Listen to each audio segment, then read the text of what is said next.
How to insert a web page in Microsoft PowerPoint. Hi everyone, I'm here to assist you today. Without any delay, let's jump right in. First, open Microsoft PowerPoint on your device. Then at the top, click on Home. After you're in the home page, click on Add-ins at the top right corner of your screen.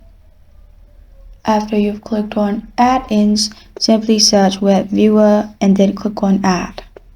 After you've added the web viewer, you will find this kind of screen in your page. After that, in here, simply add the link you want to insert, or simply type in the web page and then press on preview.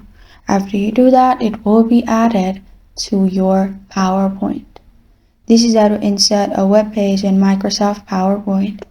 Thank you for joining me today. If this video helps you out, please leave a like and subscribe for more.